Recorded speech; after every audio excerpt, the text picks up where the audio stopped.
Hi friends, welcome to நம்ம brain தமிழா. இன்றைக்கி நாம் இந்திய அரசியலமைப்பிலிருந்து ஒரு 25 கேள்விகள் பார்க்கலாம். அதுக்கு முன்னாடி நம்ம சேனலை சப்ஸ்கிரைப் பண்ணாதவங்க கண்டிப்பாக சப்ஸ்கிரைப் பண்ணுங்கள். வாங்க வீடியோக்குள்ளே போகலாம்.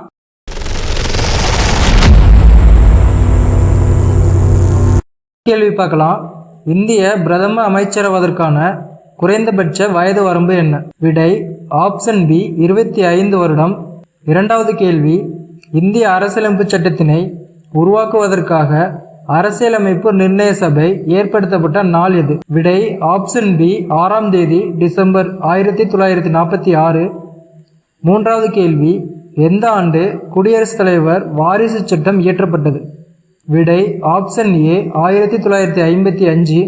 நான்காவது கேள்வி, அடிப்படை உரிமைகளில் அவசியமான தடைகளை விதிக்கக்கூடிய உரிமைகளை பெற்றிடுபவர் யார்? விடை ஆப்ஷன் ஏ குடியரசுத் தலைவர்.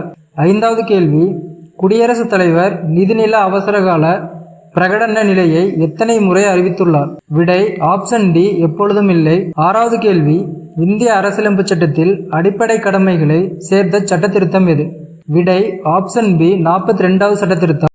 ஏழாவது கேள்வி, இந்திய அரசியலமைப்பு சட்டத்தில் முகப்புரை எந்த சட்ட திருத்தத்தின் மூலம் திருத்தப்பட்டது? விடை ஆப்ஷன் சி 42வது சட்ட திருத்தம். எட்டாவது கேள்வி, இந்தியாவில் பாராளுமன்ற ஈரவை கூட்டத்தொடரை கூட்டும் உரிமை யாரிடம் உள்ளது? விடை ஆப்ஷன் பி குடியரசுத் தலைவர். ஒன்பதாவது கேள்வி, இந்தியாவில் அரசியல் அதிகாரத்தின் முக்கிய ஆதாரம் என்ன?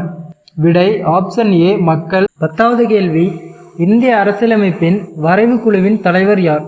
விடை ஆப்ஷன் ஏ டாக்டர் அம்பேத்கர் அவர்கள். 11வது கேள்வி, இந்திய அரசியலமைப்பின் எந்த அடிப்படை உரிமைகளில் தீண்டாமை பற்றி கூறப்பட்டுள்ளது? விடை ஆப்ஷன் பி சமத்துவத்திற்கான உரிமை. 12வது கேள்வி, உச்சநீதிமன்றத்தின் நீதிபதியை நியமிக்கும் அதிகாரம் உள்ளவர் யார்? விடை ஆப்ஷன் ஏ குடியரசுத் தலைவர். 13வது கேள்வி, திட்ட கமிஷன் துவங்கப்பட்ட ஆண்டு என்ன? விடை ஆப்ஷன் ஏ கிபி 1950.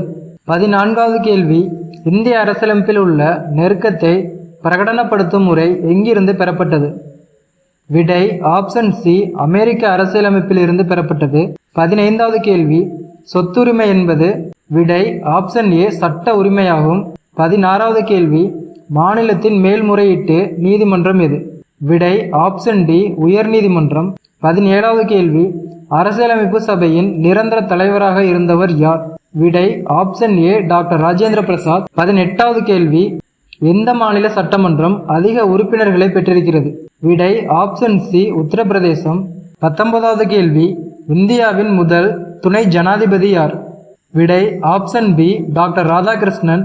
20வது கேள்வி, இந்திய திட்டக்குழுவின் தலைவர் யார்? விடை ஆப்ஷன் பி பிரதம மந்திரி. 21வது கேள்வி, இந்திய திட்டக்குழுவின் முதலாவது துணைத் தலைவர் யார்? விடை ஆப்ஷன் டி கிருஷ்ணமாச்சாரி. 22வது கேள்வி, நமது இந்திய அரசியலமைப்பு நமக்கு எத்தனை அடிப்படை உரிமைகளை கொடுத்திருக்கிறது? விடை ஆப்ஷன் ஏ 6. 23வது கேள்வி, நம் நாட்டின் அரசியலமைப்பு நடைமுறைக்கு வந்த நாள் எது? விடை ஆப்ஷன் சி ஜனவரி 26, 1950. 24வது கேள்வி, இரட்டை குடியுரிமை பெற்ற நாடு எது? விடை ஆப்ஷன் ஏ அமெரிக்கா. 25வது கேள்வி, மத்திய பொதுப்பணி தேர்வாணையம் தன் செயல்பாடு குறித்து ஆண்டறிக்கையை யாரிடம் சமர்ப்பிக்கிறது? விடை ஆப்ஷன் ஏ குடியரசுத் தலைவரிடம். மேலும் வீடியோக்களுக்கு நம்ம பிரெயின் தமிழாவை சப்ஸ்கிரைப் பண்ணுங்கள். மறக்காமல் கீழே உள்ள பெல் ஐக்கானை கிளிக் பண்ணுங்கள்.